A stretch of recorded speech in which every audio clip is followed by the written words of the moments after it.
这是改变意大利地下格局的一场战斗。挖地道丢雷只是常规操作。说这是最嚣张的黑帮也莫不为过。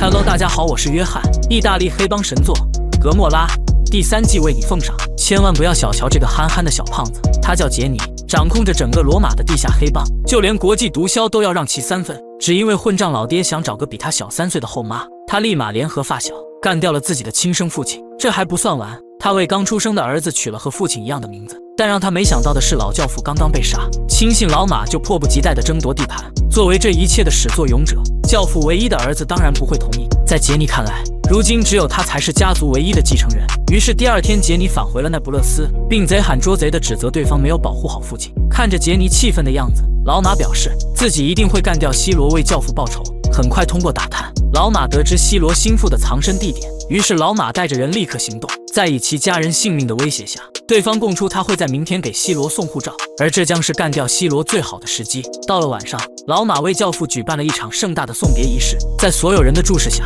老马走上台阶，发表了一番激动人心的演讲。很明显，他已经把自己当成了家族的新首领。台下的杰尼默默地看着这一切。第2天，老马带着杰尼和一个手下赶往了西罗的藏身地点。就在车子行驶到半路的时候，杰尼突然打了一通电话。很快，一行人便到达了目的地。心腹率先探路，确认里面并无异常后，老马和杰尼便准备拿枪进去干掉西罗。临走时，杰尼嘱咐司机在外留守，以防有变。可2人刚刚离开，司机却拿着枪跟了上去。而此时，房中的2人搜寻了许久，却一直没找到西罗的身影。就在老马一头雾水的时候，杰尼却突然发现了目标。老马原以为被干掉的是西罗，但当他走近一看，被杀的竟然是自己早就安排好的司机，这让老马立刻预感大事不妙。果然，当他回头时，西罗正站在杰尼的身旁。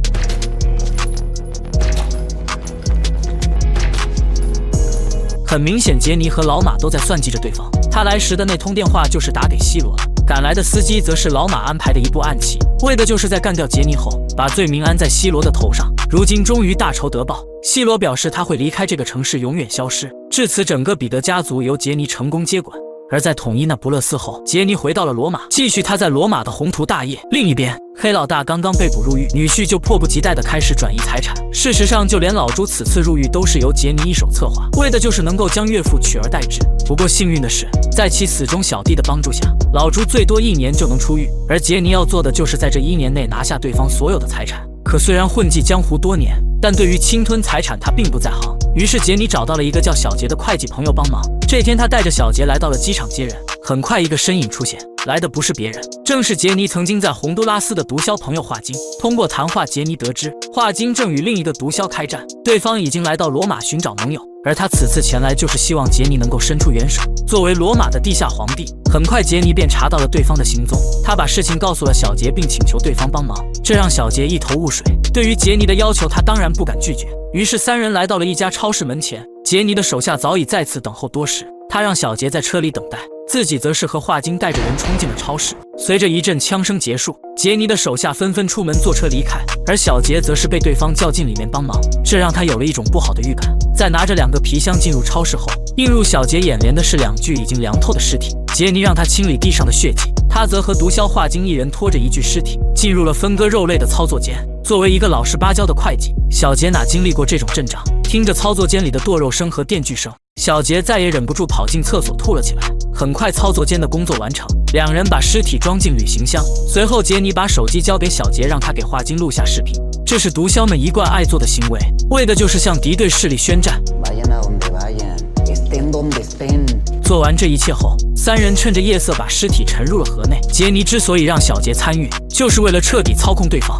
没过多久，手眼滔天的岳父老朱便成功脱身。虽然杰尼让小杰拿出了一堆空壳公司装模作样，然而作为一个老江湖，对方的小伎俩当然瞒不过他。于是到了晚上，老朱带人对小杰的男朋友进行了威胁。回家后，心惊胆战的男友把遭遇告诉了小杰，这让他预感大事不妙。杰尼和老朱他哪个都得罪不起，但现在他必须做出选择。再三思考下，小杰还是决定背叛杰尼。他私下找到老朱，把杰尼这1年来转移财产的事全部说了出来。得知真相的老朱并没有当场发作，而是让小杰回去把对方动手脚的证据交给他。此时的杰尼还不知道自己已被出卖，他还在计划着让毒枭再运来一批精细白面，两人秘密合作抢占老朱的市场。不久后到了杰尼儿子1周岁的生日，所有人都在老朱家为小彼得庆生。可就在宴会进行到一半的时候，老朱却突然收到了一封邮件，发现人正是小杰。对方传来了杰尼搞鬼的所有证据，其中甚至包括杰尼找毒枭预定的一大批精细白面。得知真相的老朱当场就红温了，他决定一旦白面送到就立刻除掉杰尼。画面来到西罗这边，自从离开那不勒斯后，他就四处漂泊，最终来到保加利亚找了一份货车司机的工作。但由于西罗从小就混迹黑帮，所以他的工作还是为当地一个帮派服务，因此老帮主瓦伦对他很是看重。虽然他并不知道对方的来历，可在瓦伦看来，西罗的确是个有能力的人才，也因此他一直把西罗当成能辅佐儿子的得力干将。但傻儿子却把他当成了竞争对手，不但对西罗提的意见毫不理睬，反而在平日里对他处处刁难。就在这天晚上，傻儿子让西罗负责接待一伙从那不勒斯赶来的客户。为了防止见到熟人，西罗决定先暗中观察。可让他没想到的是，自己在那不勒斯混了几十年，来的人他竟一个都不认识。领头的是个大胡子，名字叫做恩佐。虽然是第一次合作，但对方却出手阔绰，在酒吧中大把撒钱，这让西罗察觉到了异常。为了印证自己的猜测，西罗从一名服务员的手里换了几张纸币。经过仔细辨认，西罗发现对方给服务员的钱竟都是假钞。于是他把事情向傻儿子做了汇报，却不料对方不但不相信他说的，反而指责西罗诬陷自己的朋友。面对这种蠢货，西罗也很无奈。既然老大都说没问题，他也就懒得深究。而很快，傻儿子便让他跟着恩佐去取货款。在到达藏钱地点后，西罗随手拿了几张纸币检验，可结果依然全部都是假钞。为了搞清对方的阴谋，西罗用枪对准了恩佐的脑袋。但让他没想到的是，对方不但不害怕，反而搬出自己爷爷的名号吓唬西罗。可下一秒，在被西罗敲掉几颗牙后，恩佐终于老实地说出了实情。原来这一切都是傻儿子的阴谋，为的就是让西罗收下假钞犯错，然后借此机会将他除掉。看在是老乡的份上，西罗并没有对恩佐下手，而对方也感觉到眼前这个人并不是普通的卡拉米。临走时，他告诉西罗，如果哪天回到内布勒斯可以来找自己。回去后，西罗谎称和恩佐交易，从仓库中骗出了5公斤精细白面，而接下来他要把真相告诉老帮主，看看对方会如何解决。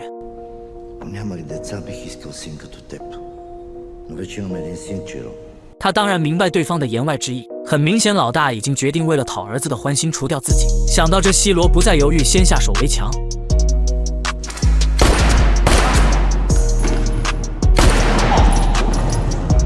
老头显然没料到西罗如此果断，既然老大都干掉了，那么对方的傻儿子西罗当然也不能留。趁着事情还没曝光，西罗来到了傻儿子的据点，在用消音手枪干掉一名保镖后，西罗在阳台上找到了傻儿子。对方还不知道自己已经大难临头，反而还在上面嗨皮。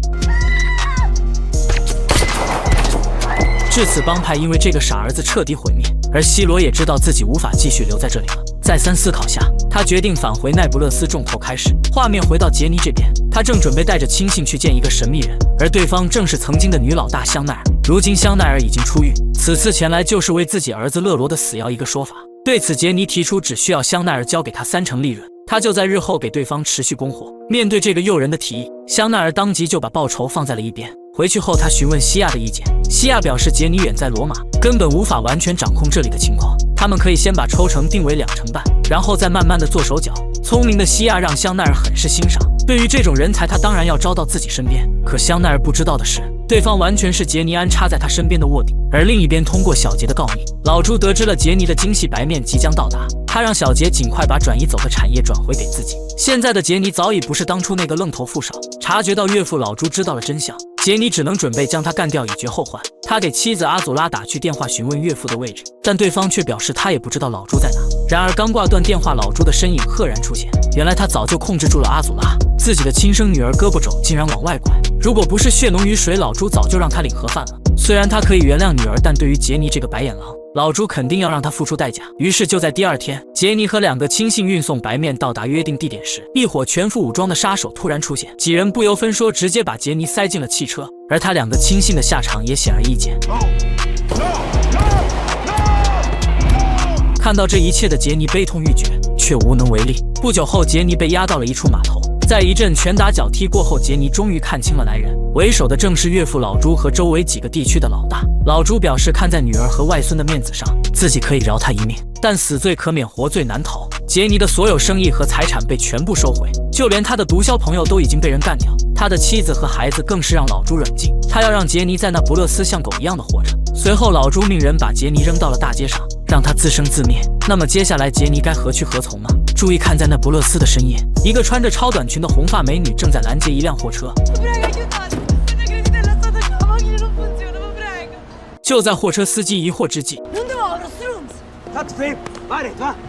原来他们此次的目的正是为了车里的货物，但让所有人都想不到的是，车里装着的却不是什么名贵物品，而是一批国产电钻。只见老大恩佐带着手下抠掉所有的商标，然后再贴上自己家的标签，重新装盒。一番操作完成后，恩佐找来买家将其全部低价出售。可就这样冒着巨大的风险折腾一趟，到头来却赚不到几个钱，这让老大恩佐心里很不是滋味。他们本是当地一个庞大的黑帮家族，爷爷欧桑托更是第一代科莫拉的创建者和掌权者。但不幸的是，在多年前，爷爷被捕死在了狱中，而父亲更是成为了权力斗争与家族利益的牺牲品。至此，恩佐的家族彻底衰败，以至于他现在只能带着一群卡拉咪在市区瞎混。但恩佐一直希望自己能够干一番大事，重振家族的荣光，而他也很快就有了这个机会。因为自从杰尼被岳父老朱收拾一顿后，他就一直计划复仇，夺回妻儿和属于自己的一切。他找到西罗请求帮助，看着自己从小到大的朋友变成现在这样，西罗最终于心不忍，决定出手相助。可如今两人要钱没钱，要人没人，这让西罗想到了当初有过一面之缘的恩佐。于是他找到对方，表示自己会身居幕后指点他们，只要他愿意老实听话，他保证恩佐肯定能做大做强。面对这个绝佳的机会，见识过西罗厉害的恩佐当即答应。为了搞到资金，同时也为了展现自己的手段，西罗决定先带恩佐抢个银行热热身。为此，他拿来地图，制定了详细的计划。面对这群稚嫩的卡拉咪，西罗一步一步的耐心指导。计划很简单，按照图纸挖掘地道至银行的下方，趁着工作人员交接时出其不意抢夺现金。在找到选好的入口后，恩佐带着小弟立刻开工。为了防止打洞的声音传到上方，他们甚至在工作时垫上了厚厚的毛毯。很快，经过几个人的轮番作业，一条通往银行下方的地道成功打通。趁着夜晚无人，老大恩佐带着手下在金库位置做了标记。如今万事俱备，就在第二天清晨，银行现金送到的时候，行动正式开始。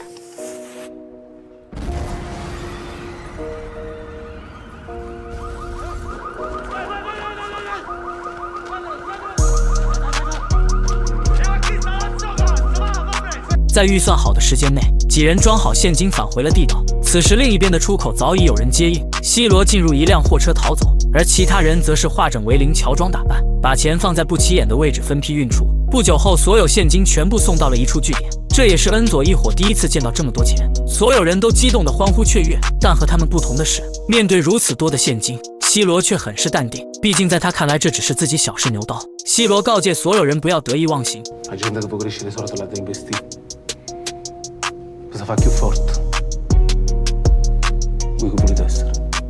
西罗的话让恩佐深受启发，他下定决心把所有的钱都交给了对方。他已经被西罗的头脑和手段深深折服，对此西罗也没客气，他把钱全部给了杰尼。接下来他们就要靠这些重新翻盘。第二天，杰尼来到了一家中餐厅，靠着以前父亲的人脉，和一名俄罗斯毒枭搭上了线，而很快一批白面便按时送达。西罗把货物全部交给了恩佐销售，由于纯度极高，他建议把白面调成4份掺假售卖，但此话一出，立刻遭到了西罗的拒绝。如果想抢占市场或好价低是硬性要求，对于西罗的安排，恩佐言听计从。最终整批货物被调成了2份。随后恩佐找到一个富二代朋友帮忙销售，对方认识很多富人区的客户，在他的帮助下，恩佐的钱越赚越多。可就在所有人都为此兴奋之时，西罗却给恩佐浇了一盆凉水。因为恩佐所在的地盘一直归片区老大爱德华负责，所以在此之前他们根本不敢明目张胆的卖货。但随着现在越做越大，联盟很可能已经收到了风声，那么接下来他们要做的就是招兵买马，以防万一。这下恩佐对西罗更加崇拜，他已经隐约猜出了对方的身份。1年前斯康迪亚诺的老大突然失踪，正是绰号命硬仔的西罗。在从他的口中得到确认后，恩佐表示他会和对方永远站在一起。为了应对接下来可能发生的战争，他必须让恩佐变成真正的黑帮，而这就是西罗对他的考验。可仅凭他们恐怕还无法与联盟抗衡。商议过后，杰尼想到了刚出狱不久的香奈儿。如今在没有加入联盟的势力中，香奈儿是唯一一个又有人又有枪的堂口。为此，杰尼拿出他刚刚收购的公司名单，用51%的股份邀请对方合作。就在香奈儿还在考虑的时候，手下竟然汇报外面出现了情况。原以为是敌人入侵，可没想到当他前去查看时，出现的竟然是西罗。很显然，两人已经站在了同一阵线。看着兵强马壮的西罗一伙，香奈儿的内心也动摇了起来。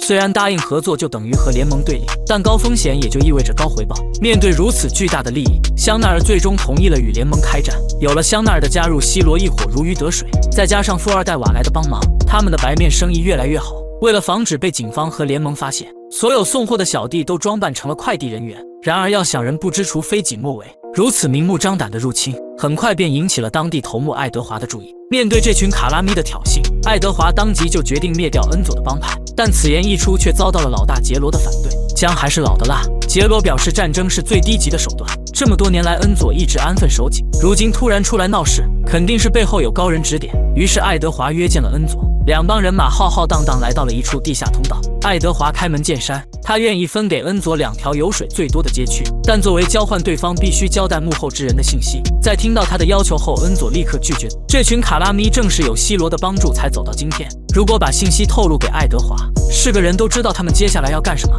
就这样，双方最终不欢而散。回去后，恩佐把谈判内容告诉给了西罗，并表示自己会永远和他站在一起。对方的忠心让他很是感动。混了几十年黑帮的西罗知道，如今社会人心险恶，真正讲义气的人少之又少。但同时他又为恩佐轻易相信他人的性格感到担忧。晚上，西罗把情况跟杰尼做了沟通，听着西罗眉飞色舞地夸着恩佐，杰尼突然有了一种吃醋的感觉。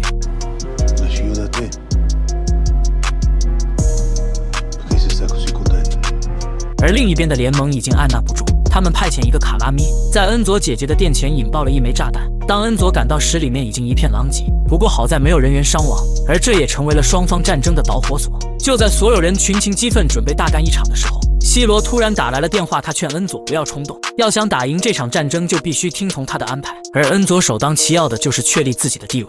听了西罗的话，恩佐恍然大悟。回去后，他立刻宣布自己的独裁领导。虽然有几个刺头表示不服，但众人权衡利弊，最终还是同意了此事。第二天，在西罗的安排下，他们绑架了联盟的军火管理员。经过一番威胁，对方供出了3个存放武器的地点。那么毫无用处的管理员下场也显而易见。既然问出了军火仓库，西罗立刻制定计划，先从联盟中实力最弱的眼镜兄弟下手。一场改变那不勒斯黑手党格局的大战一触即发。以恩佐为首的青年势力在西罗的帮助下，对科莫拉联盟正式发起了进攻。众人先是来到联盟开设的店铺进行骚扰，以达到敲山震虎的目的。就这样连续抢了几个场子后，负责此地的眼镜兄弟收到了消息。眼镜认为他们这么做一定有预谋，他打算先找老大商量一下再做决定。但弟弟二愣子却没把这群小毛孩放在眼里，他当即叫来6个小弟分成3组去拿武器。可他不知道的是，此时军火仓内恩佐的小弟早已等候多时。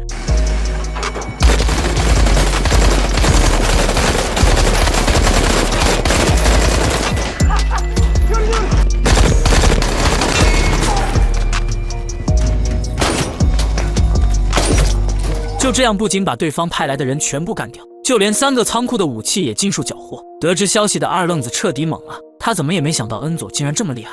愤怒的二愣子提出向其他片区求援，把士兵聚在一起杀个回马枪。大哥眼镜恨铁不成钢，他早就说过恩佐的背后有高人指点，毕竟是全家唯一一个读过小学的知识分子。眼镜已经想到了应对策略，正所谓骄兵必败，他命令所有人按兵不动。当晚上恩佐麻痹大意之时，正是他们动手的最佳时机。结果正如眼镜所料，直至天黑都没等到联盟的反击，所有人都被胜利冲昏了头脑。为了宣示主权，恩佐带着小弟游街庆祝。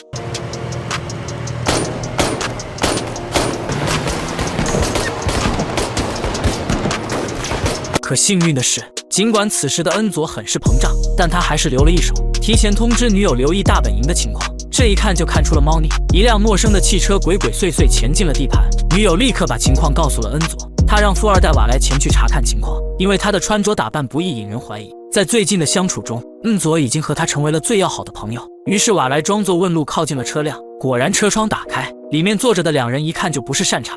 想到这，瓦莱不再犹豫。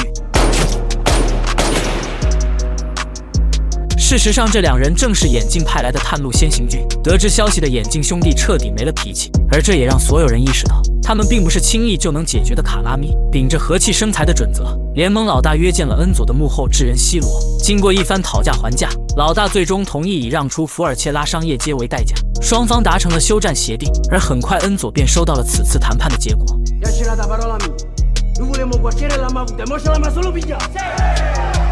所有人都激动地欢呼雀跃，毕竟这是他们之前连想都不敢想的巨大战果。众人迫不及待地骑着摩托巡视地盘。在进行交接后，福尔切拉正式易主。当晚上恩佐回到居住的社区时，整条街的市民纷纷激动地跟他拥抱握手，并大声喊着他的名字。在所有人的注视下，他郑重向西罗表达了感激之情。可对于恩佐目前取得的成就，杰尼却并不满意。原本打算借助恩佐这杆枪削弱联盟的实力，但如今竟然轻易休战，这让杰尼只能另想办法。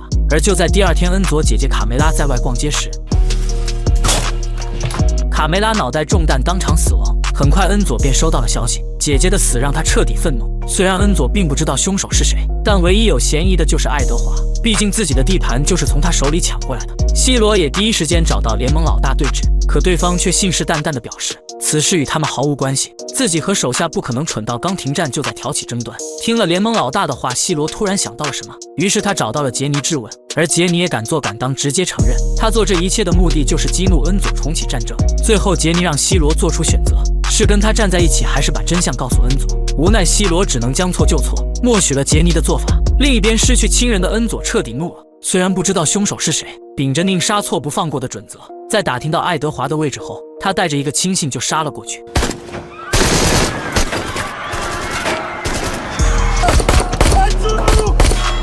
由于对方保镖众多，两人不但没占到便宜，老大恩佐反而被一枪打伤了眼睛。好在瓦莱一直待在车上，这才勉强带着他逃了出去。收到通知的西罗给恩佐安排了保密医院，同时他也对两人的擅自行动感到不满。而另一边，躲过一劫的爱德华吩咐手下掘地3尺也要找出恩佐。就在这时，外面突然有个神秘女士求见，来的不是别人，正是女老大香奈儿这个墙头草。眼见杰尼一伙即将失势，他又倒向了联盟这边。虽然双方并没有见过，但彼此都知道对方的大名。为了证明自己的诚意，香奈儿向爱德华透露，恩佐幕后的高人不只有西罗一个，还有一直想要东山再起的杰尼。听到杰尼也参与了此事，爱德华马上就不淡定了。把香奈儿送走后，他把情况告诉给了老朱，而老朱也是个狠人，他竟然抢走自己的外孙送给爱德华，以此作为要挟杰尼的筹码。得知儿子落在了爱德华手里，杰尼只能服软，派西亚找联盟和谈。对此，他们表示今后恩佐的帮派只能在联盟进货，并且必须每个月上交40%的利润。事到如今，杰尼两人只能劝恩佐暂时放下仇恨，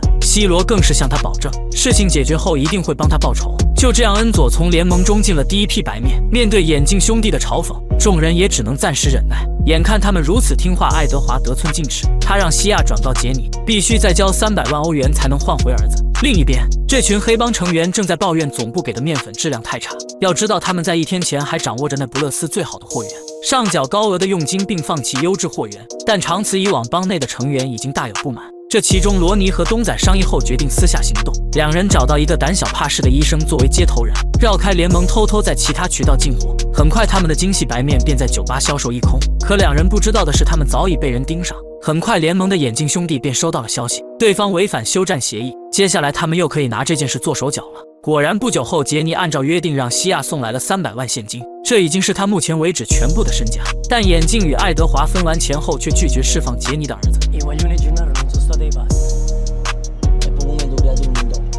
得知原因的杰尼带着西罗气急败坏地找到恩佐，如今想平息联盟的愤怒，就必须交出罗尼和东仔。一向义字为先的恩佐当然要维护自己的小弟，两人不可避免地发生了冲突。就在两人互不相让的时候，西罗及时出言制止了他们。他已经看出了联盟的诡计，对方就是想让他们内斗自相残杀。那妖西罗要做的就是将计就计，于是他们约出了联盟的眼镜兄弟，当着两人的面将罗尼和东仔暴打一顿。但眼镜态度坚决，犯错的人必须要死于世。就这样，杰尼亲手打死了那2个犯错的小弟，眼镜兄弟也满意的开车离去。可就在他们走远后，西罗和恩佐马上来到河边救起两人。原来这一切都是他们给联盟演的戏，他们早就提前穿上了厚厚的防弹衣。第二天，联盟按照约定送还了杰尼的儿子。看到儿子的阿祖拉喜极而泣，此时在他的心里对父亲老朱只剩下了仇恨。而另一边，随着杰尼的实力大大降低，香奈儿已经成为了当地最大的势力，但他还是害怕对方有一天会卷土重来。为此，香奈儿只能牢牢控制住西亚，才能时刻掌握杰尼的动态。而西亚又是否真的会忠诚于香奈儿吗？另一边，缺钱的杰尼玩起了骚操作，杰尼先是命令手下对一个珠宝店进行打劫，然后让小弟来到加油站大肆破坏，并抢走一个油箱。最后来到奔驰店的门口，在控制住保安后，一群卡拉咪冲了进去，抢走大量的汽车。经过一番折腾，搅得所有商家人人自危。这时杰尼带着小弟出现，表示你们的安保太差，如果由我来接管，保证平安无事。就这样，杰尼毫不费力拿下了整条街的安保。虽然现在妻儿暂时没有危险，但他们只要还在老朱手上，杰尼就始终无法放开手脚进行反击。为了从根本解决问题，西罗提出让他以恩佐和福尔切拉作为条件，与联盟交换杰尼的妻子和儿子。而很快西亚便把他的想法传达给了联盟。虽然老朱并不情愿，但经过众人的劝说，他还是勉强答应。不过就在这时，香奈儿却提议应该把西罗一并除掉，因为只要西罗一死，杰尼恐怕就再也无法翻身。就这样，在原有的条件下，又加上了西罗的性命。在得知了联盟的条件，杰尼把情况告诉给了西罗。显然这一切都在两人的计划之中。到了晚上，西罗约见了恩佐，作为这次交易的筹码之一。恩佐的心里十分没底，对此西罗为恩佐准备了一笔巨款，一旦恩佐出现意外，这笔钱将用来保证女友和外甥今后的生活。第二天，在双方准备完毕后，交易正式开始。为了以防万一，杰尼提前和小弟来到了交接地点。另一边的老朱也正带着女儿和外孙在赶来的路上，而此时爱德华的手下们则是在分发武器，准备出发干掉西罗和恩佐这两个联盟大患。一段时间后，杰尼终于等到了老朱的汽车。作为此次交易的中间人，西亚首先要做的就是保证人质的安全。于是他进到海边的屋子挨个检查，可就在他查到其中一间屋子时，一个拿着狙击步枪的杀手赫然出现，而对方正是老朱的亲信。双方人马各怀鬼胎，显然老朱是想借这次交易把杰尼除掉。由于西亚平时一直待在香奈儿的身边，杀手知道他肯定是自己阵营的人。果然，西亚出门后并未声张，反而示意杰尼一切正常。见妻子和儿子安全出现，杰尼便把恩佐的位置告诉给了爱德华。得到消息的爱德华立刻命令手下前往，而为了保证万无一失，老朱只有收到恩佐和西罗的死讯，才会让阿祖拉带着孩子离开。5名杀手来到了偏僻仓库，却只看见了恩佐一个人，正想问问西罗在哪里，仓库里就冒出了一群埋伏的恩佐手下。很快，爱德华就接到了通知，老朱也带着手下离开了海边。杰尼连忙上前迎接自己的妻儿，却不知老朱的亲信已经瞄准了他。就在这时，原来西亚并没有背叛杰尼，老朱在返回罗马途中被西罗炸死，爱德华也被恩佐的手下干掉。此刻局势彻底反转，看看这个女服务员有多记仇，只因为女老大在买衣服时态度不好，让西亚感觉自己受到了侮辱，于是他便在对方的身边卧底多年，在成功取得了女老大的信任后，又将其出卖。香奈儿怎么也没想到，自己利用了一辈子的人，到头来却成为了别人上位的垫脚石。不甘心的他在临死前还想嘲讽一下对方，但西亚忍辱负重多年，他对香奈儿说出了实情，从当初让彼得干掉他儿子勒罗，再到说服儿媳玛丽把他送进监狱，全是由自己一手计划。至于原因，只有一个。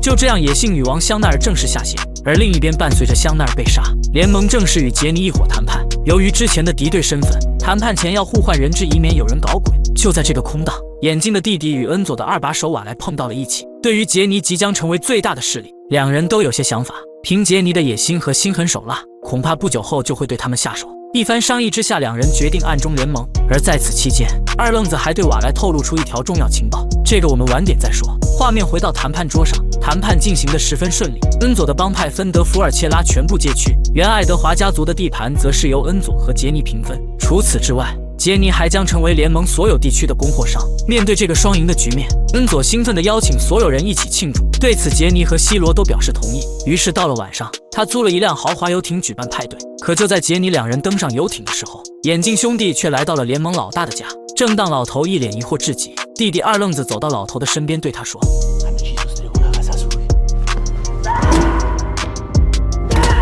就这样，联盟老大被活活撞死。”与此同时，在恩佐的游艇上，瓦莱正一脸阴狠地盯着杰尼两人。这就是之前二愣子所说的秘密。当初杀害恩佐姐姐的不是别人，正是杰尼。随着恩佐当众拆穿了杰尼，两人的四周也被对方的手下包围。他并不打算难为西罗，在恩佐眼里，西罗永远都是他的好大哥。但对于这个杀害姐姐的仇人，杰尼的命他必须要留下。眼见好兄弟即将性命不保，关键时刻西罗挺身而出，扛下了一切，表示这都是自己的阴谋，就是为了利用恩佐替自己卖命打下那不勒斯。杰尼本想打断他的话，可奈何西罗一心求死，说的有理有据，这让恩佐也不由得相信。然而即便如此，他也不忍心亲自对西罗动手，于是犹豫过后，恩佐把手枪交给了杰尼。很明显，他们两人只能有一个活着离开。西罗流着眼泪注视着杰尼，当初为了自己上位，妻女和兄弟全部死于非命，在西罗看来，或许只有死亡才是对他的解脱，用自己的命来换杰尼完全值得。